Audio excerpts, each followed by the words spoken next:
A todos. Nós vamos continuar então com o nosso curso e o tema de hoje é fluidos em movimento.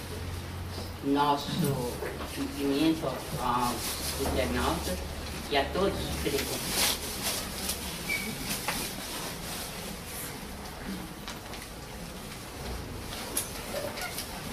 Bem, vou falar um pouco para vocês hoje da questão dos milagres. Como é que o Espiritismo coloca, principalmente Allan Kardec, em A Gênese e no Evangelho segundo o Espiritismo.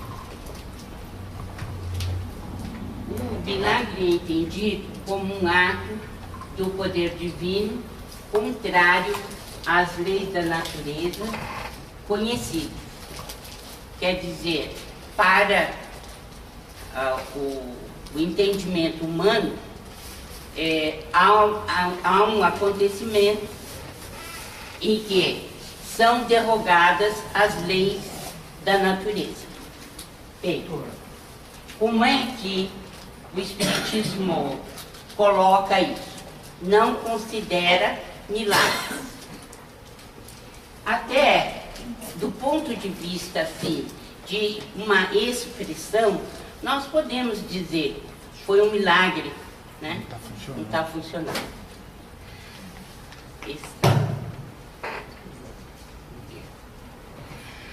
Então, do ponto de vista assim, até de uma expressão nossa, é um milagre ou algo assim, que nós consideramos como uma questão apenas de expressão, mas que não chega ao íntimo daquilo que é considerado como milagre, até pode ser. Nós, às vezes, dizemos, né, é um milagre o que aconteceu. Sim, nós podemos utilizar essa expressão, mas do ponto de vista espírita, nós não compreendemos milagre como sendo algo que derroga as leis da natureza, né? Então, porque Deus simplesmente tem suas leis e não precisa derrogá-las para agir no mundo ou agir em qualquer parte do universo. As curas não são sobrenaturais e o Espiritismo busca a sua explicação. Há uma explicação científica para os milagres e o Espiritismo oferece essa explicação. Bem, como é que nós procuramos entender aquilo que as pessoas consideram milagre?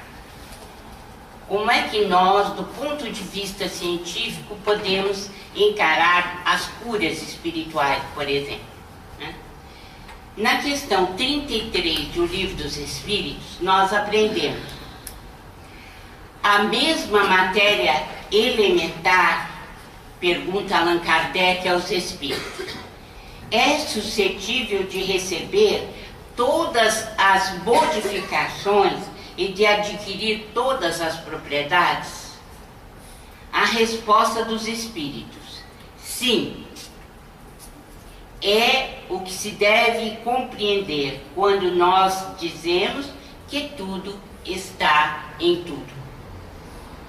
Quer dizer que a mesma matéria elementar está em todo o universo e é possível com ela explicar tudo o que acontece nesse mesmo universo, principalmente partindo desse conceito de matéria elementar. É o que nós entendemos como fluido cósmico universal ou plasma divino, no dizer de André Luiz. É um elemento gerador de universos galáxias, mundos, corpos, físico e espiritual, de diversas faixas de matéria, irradiações, fluidos, etc. É a mesma matéria que constitui tudo isso aqui.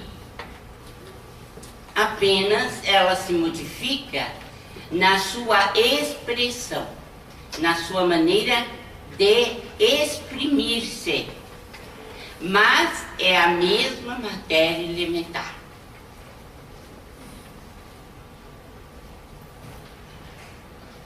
Segundo Andrei Linde, o universo é formado por uma sopa de plasma, onde não existem átomos, nem elétrons, nem galáxias. Aqui ele já está falando daquilo que nós consideramos como sendo o fluido cósmico universal, que não é tido como essa matéria já trabalhada, mas é concebido como uma matéria elementar, que dá origem a tudo isso. E a teoria das cordas hoje nos mostra que existe uma corda simples. E essa corda simples seria esse elemento primitivo que daria origem a tudo quanto nós conhecemos como sendo matéria no universo. Nós não vamos entrar aqui no estudo, porque não é o nosso objetivo. Mas ficam as duas dicas para quem quer se aprofundar mais. Ver, inclusive, dentro dos tratados de física quântica, aqui o que realmente eu estou querendo dizer com esses dois apontamentos, né? De que existe um universo inflacionário, segundo Andrei Linde, que é formado desses elementos simples e que, na verdade, é aquilo que os espíritos disseram: tudo está em tudo, porque é esse elemento básico que forma tudo quanto compreendemos como sendo matéria.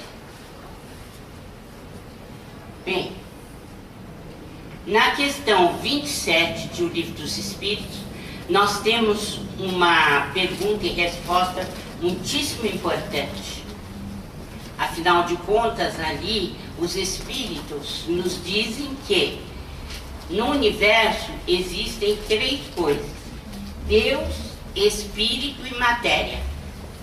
E entre Deus, Espírito e aquilo que conhecemos como matéria, existe o fluido cósmico universal. Na verdade, o que eles falam é que tudo se deriva do fluido cósmico elementar ou universal, que é a matéria básica, a matéria elementar, da qual já me posicionei anteriormente. Quer dizer, existe um elemento simples que faz parte de tudo quanto nós catalogamos como sendo matéria.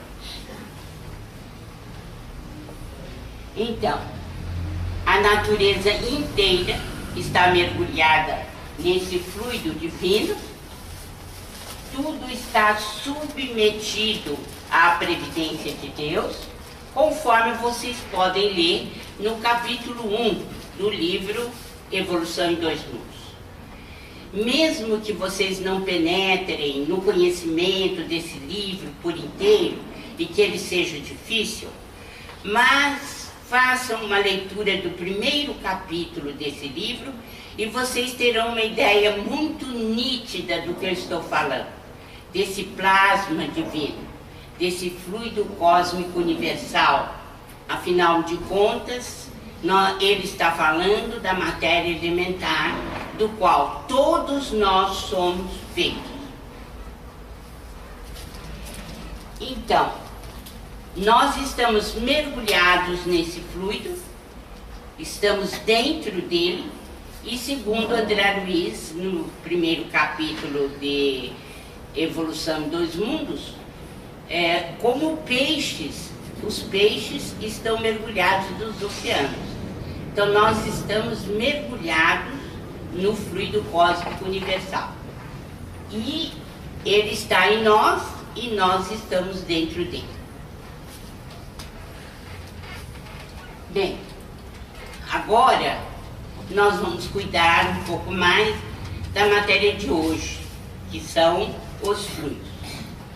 Há alguns físicos e mesmo estudiosos da doutrina que não aceitam a palavra fluido e acham que nós não deveríamos conservá-la nos dias de hoje.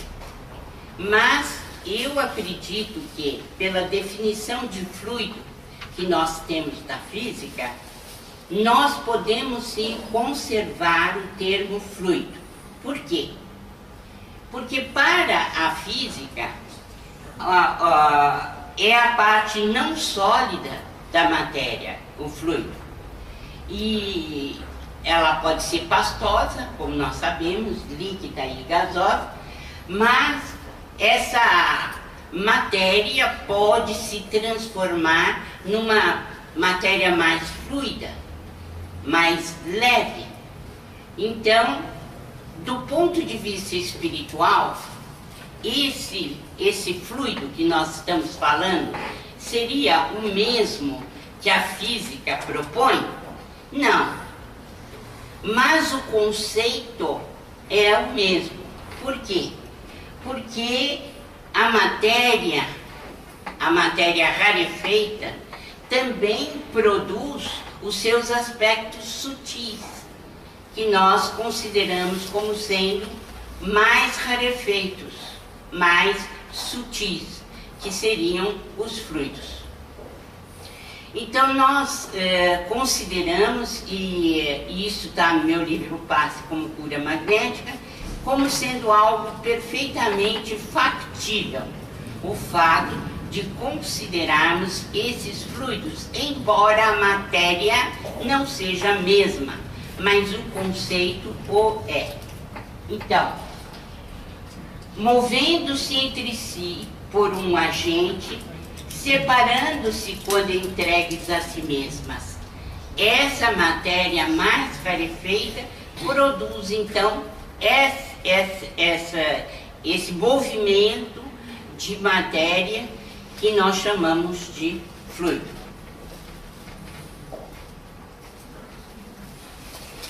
Aqui vem uma indicação de Allan Kardec. Aliás, eu recomendo vivamente que vocês releiam o capítulo 14 de A Gênese, porque não existe na literatura, nem espírita, nem fora do nosso arraial, algo tão importante quanto Kardec produziu sobre fluidos do que aquilo que está no capítulo 14 de A Gênese. Leiam, releiam e vocês vão ver, né, a perfeição do bom senso de Allan Kardec, estudando essa matéria e dizendo-nos como é que ele entende a questão dos fluidos. Bem, nós vamos procurar trazer aqui para vocês algo tirado justamente desse capítulo 14. Né? Então, nós aprendemos com ele que para cada pensamento existe um tipo de fluido. Então, o pensamento, como vocês já sabem, principalmente os que fizeram comigo a obsessão em suas máscaras, o pensamento, ele se propaga no vácuo. Não é isso? Nós já vimos isso de outras vezes. Eles não se confundem. Cada um tem uma trajetória especial. Tanto assim que nós podemos ter imagens fluídicas, imagens moldes e ideoplastias, tudo isso produzido pela matéria mental. E é tão importante essa questão que Existem médiums, por exemplo, que ele pensa em algo e pede para o pesquisador bater a fotografia naquele momento. E quando vai revelar, aparece a figura daquilo que ele estava pensando. O que vem demonstrar que nós somos capazes de influir a matéria mental, ela é palpável, ela tem uma substância especial, porque esses fluidos impregnam a câmera fotográfica.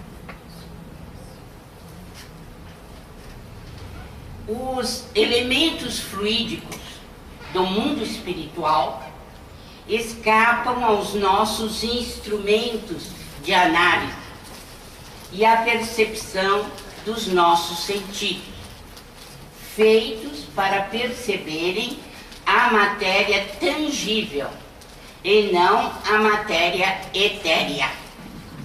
Aqui Allan Kardec, no capítulo 14, nos diz o seguinte, que a matéria dos fluidos que nós estamos vendo aqui, estudando hoje, ela não é perceptível pelos instrumentos de medida ou de medição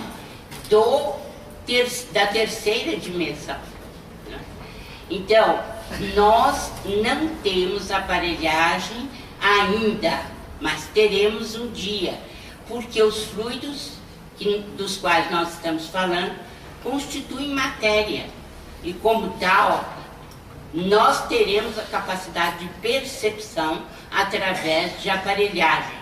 Mas para isso nós precisamos descobrir um elemento fundamental que possa captar essas energias que fogem às energias materiais propriamente ditas. E por que, em certas ocasiões, nós podemos, por exemplo, captar as imagens que estão sendo produzidas, por exemplo, como o Ted Sirius, que mandava bater a foto e saía a imagem que ele estava pensando na fotografia? Porque, nesses casos, ele emitia ectoplasma, e como ectoplasma, ele tem uma parte que é material e a outra parte que é imaterial. Então, através do ectoplasma era possível, então, a gente registrar através da câmera fotográfica.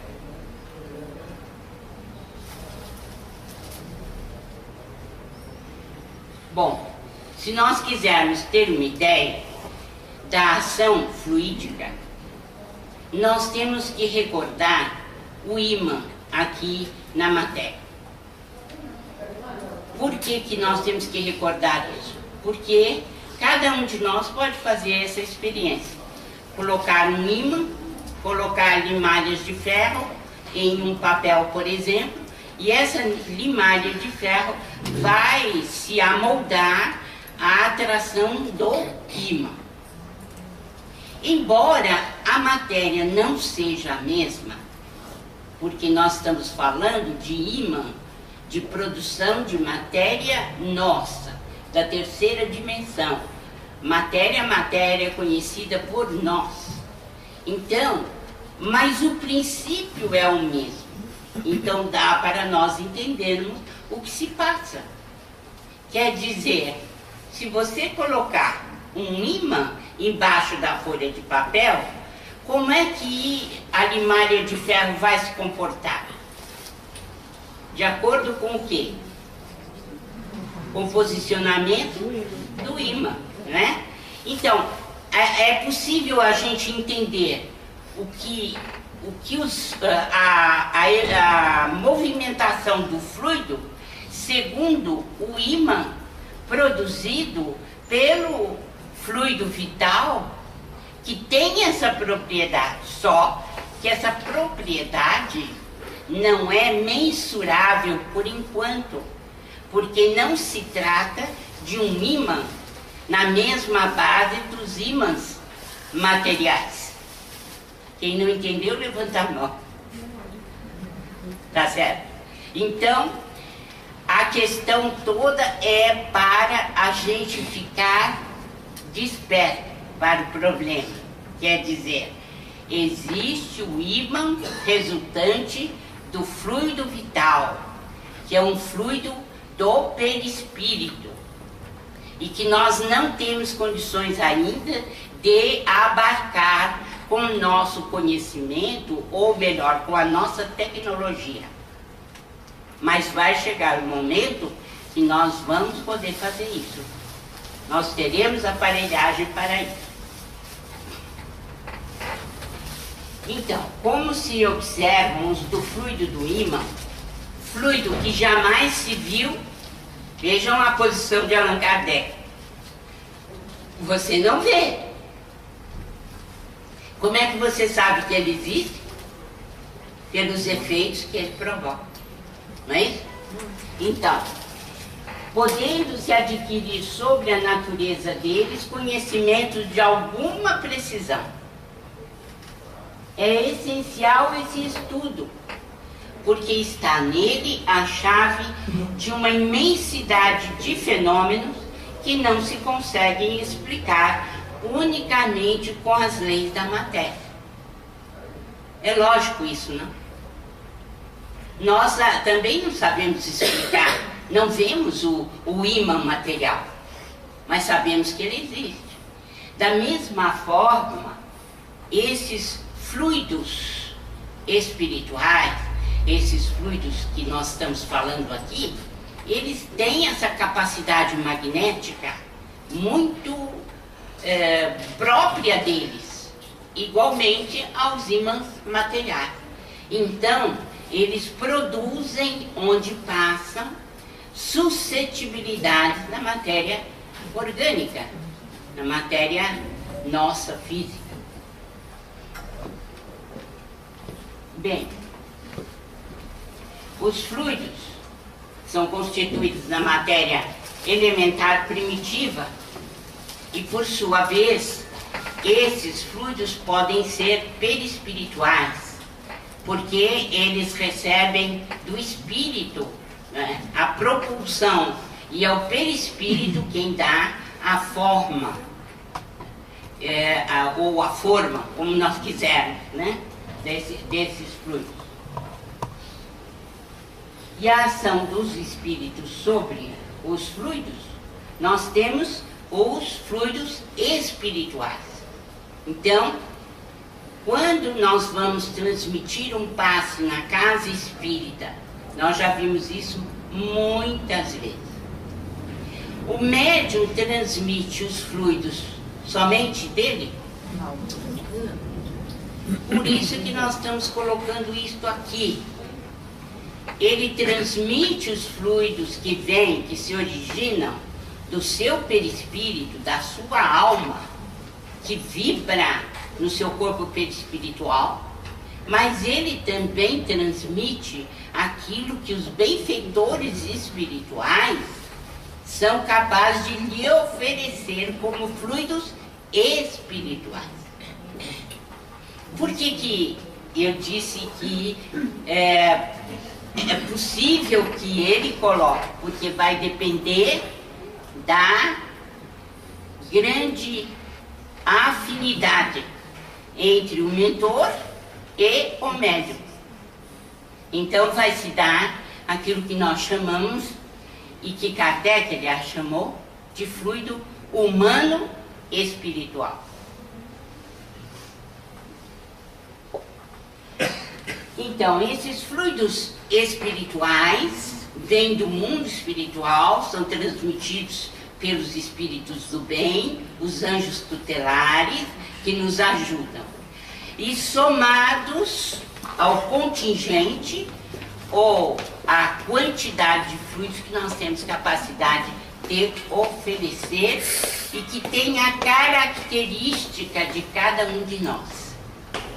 Não existe um médium igual ao outro. Não há.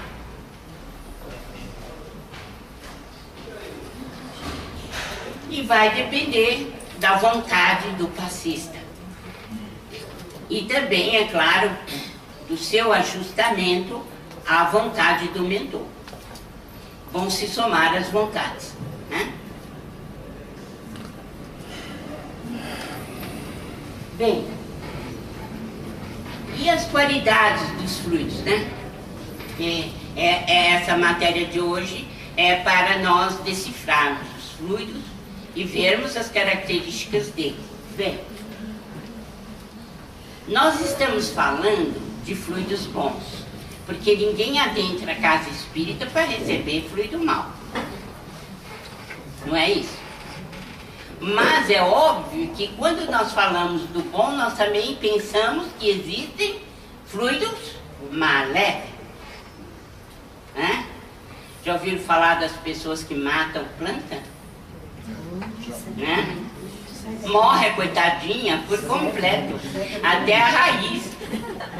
Né? Então, nós temos sentimentos de ódio, de inveja, de ciúme, de orgulho, de amor e de caridade. Nós estamos falando, portanto, de produções da criatura humana encarnada e desencarnada também. Mas, especialmente, estamos falando dos médiuns, daqueles que se propõem a doação. E é claro que, dentro da casa espírita, nós não podemos imaginar que esses sentimentos negativos pairem aqui. Porque, então, nós não estaríamos realizando uma tarefa do bem. Isso é impossível, né? Então, nós temos que imaginar, sim, que existem fluidos negativos e fluidos positivos.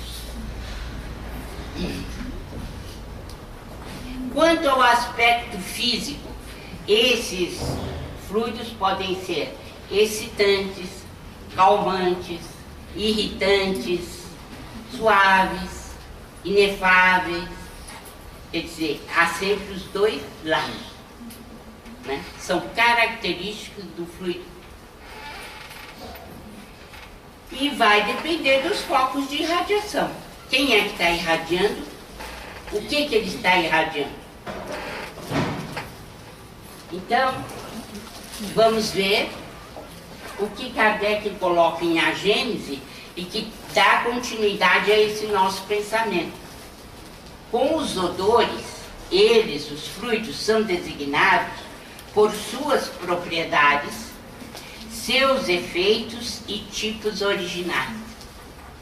Sob o ponto de vista moral, trazem o cunho dos sentimentos de ódio, de inveja, de ciúme, de orgulho, de egoísmo, de violência, de hipocrisia, de bondade, de benevolência, de amor, de caridade, de doçura, etc.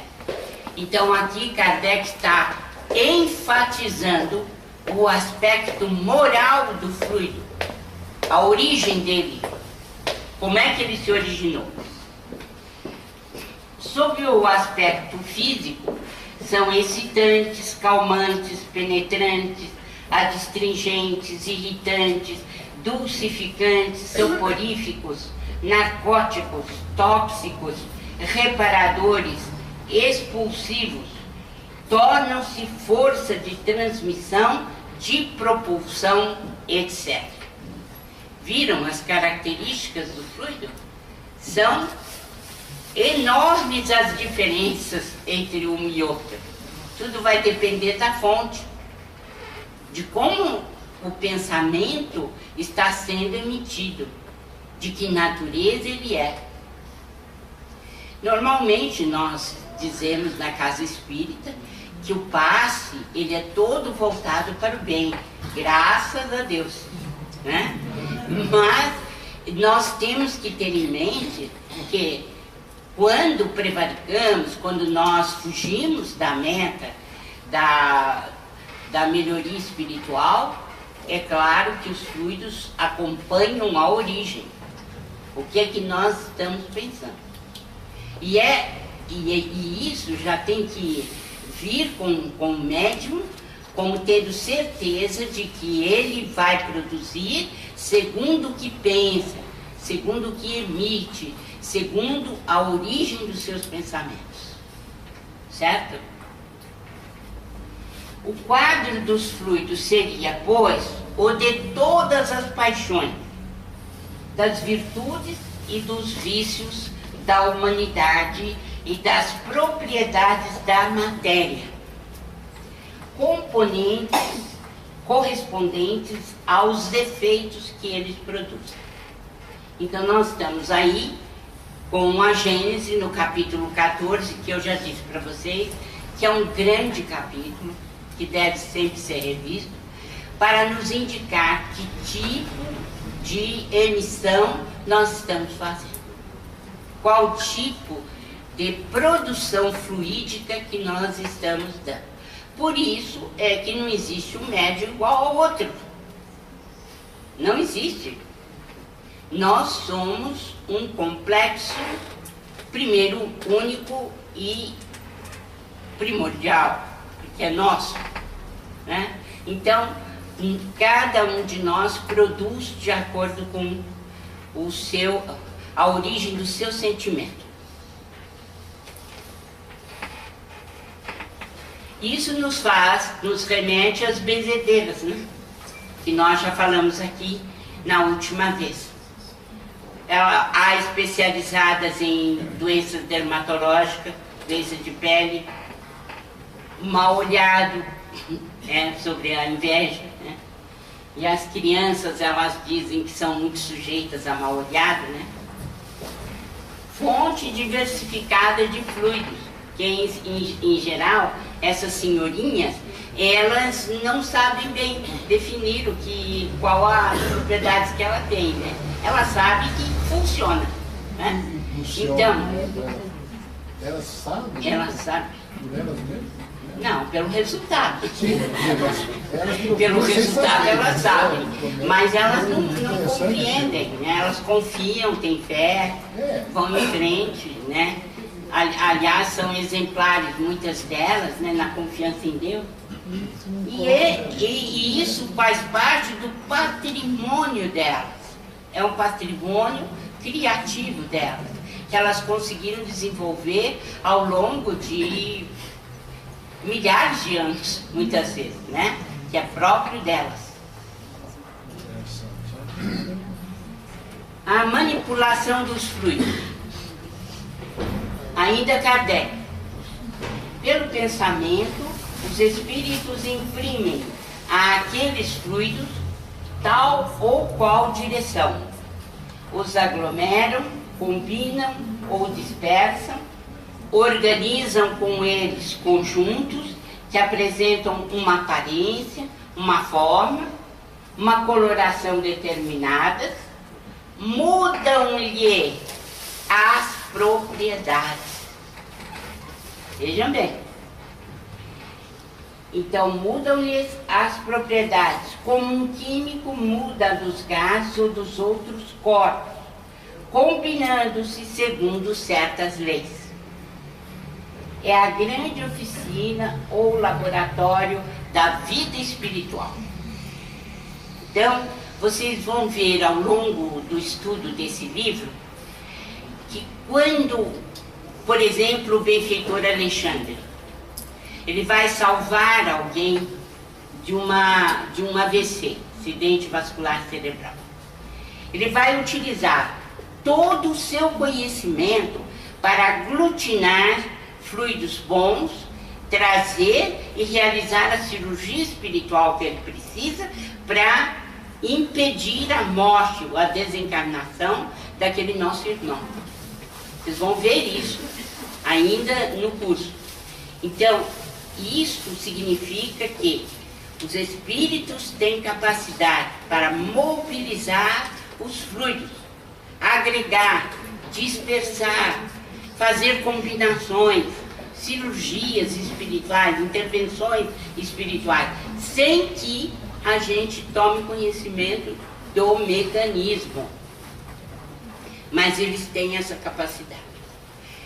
O que eu gostaria de que vocês pensassem é que vocês não estão sozinhos na transmissão do passe e não atrapalhassem o mentor.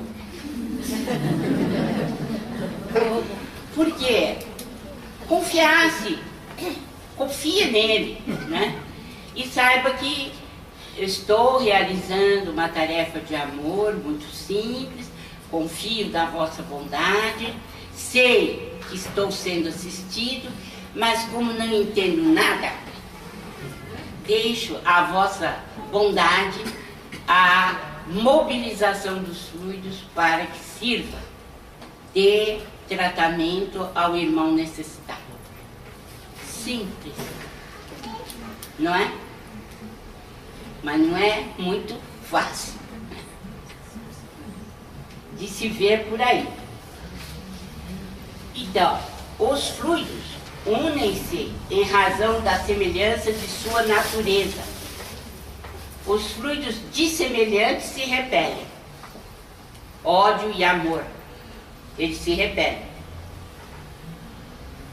Há incompatibilidade entre os bons e os maus fluidos, como entre o azeite e a água. O pensamento é tudo, diz Kardec. Então vejam, é um ensinamento assim, que parece tão simples, e no entanto, nós temos muita dificuldade de colocar isso na prática. De confiar no mentor, de fazer uma análise do que estamos pensando, qual a razão da necessidade da nossa modificação interior, da nossa reforma íntima, de como nós devemos nos colocar a serviço de Deus, de Jesus, dos benfeitores. Tudo isso tem que ser analisado pelo passista. E ele tem que dar curso a essa subordinação em relação ao mundo espiritual. Bem, eu vou continuar mais um pouco, porque de qualquer maneira entra no que Kardec chama a ação do espírito sobre a molécula, sobre o organismo. Diz ele, o espírito encarnado ou desencarnado é o agente propulsor que infiltra num corpo deteriorado uma parte da substância do seu envoltório fluídico.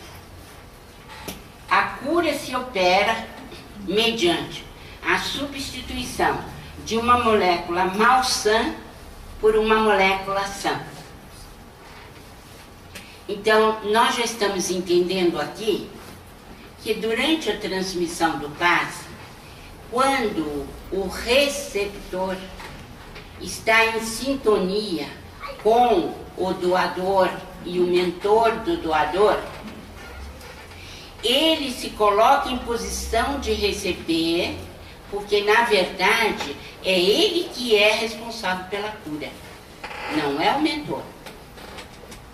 Porque se ele rechaçar, não há mentor que aguente e nem que fure o bloqueio. Então a cura é uma autocura. O receptor tem que se colocar em posição de receber. E aí então ele aproveita aquilo que é trazido pelo mundo espiritual através do passista, que mistura os seus fluidos com os fluidos do benfeitor, e ele, pela sua vontade, ele, receptor, substitui a molécula malsã pela molécula sã. Por isso os receptores têm que ser trabalhados. Não é uma tarefa simples.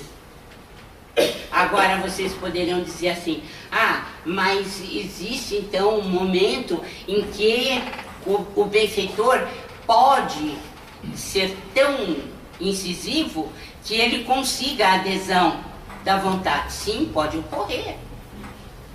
E graças a Deus que isso ocorre, né? E também um espírito superior, por exemplo, uma avózinha, um avôzinho, uma mãezinha do mundo espiritual, e que impregna o seu parente da necessidade de mudança. E ele então aceita. Também há tudo isso na hora da recepção, né?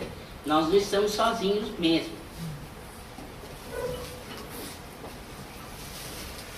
Todas as curas, continua Kardec, são variedades do magnetismo e só diferem pela intensidade e pela rapidez de ação. Todas as curas dependem do magnetismo, porque é o magnetismo que possui a mesma propriedade do ímã. Ele remove, promove, interfere e entra e substitui. Então é sempre o magnetismo. É a doação fluídica. E vocês viram aqui, né? O que varia? A rapidez da ação ou a intensidade do fluido. Porque Jesus curava instantaneamente, o que nós dificilmente fazemos.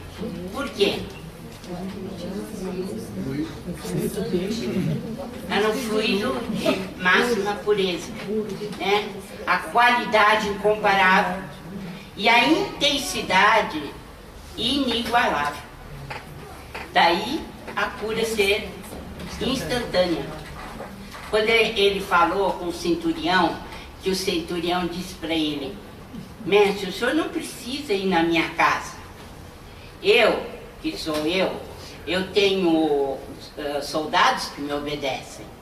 O senhor pode mandar os seus soldados na minha casa e o meu escravo estará curado.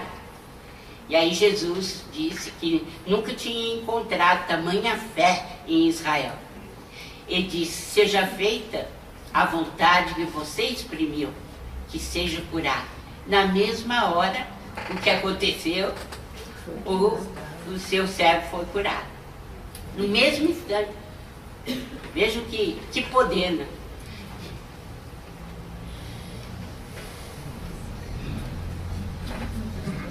Então, nos milagres do Evangelho, nós já vimos a cura da mulher hemorrágica, quando Jesus disse, né, quem tocou nas minhas vestes, e porque ele disse que tinha saído virtude dele, né?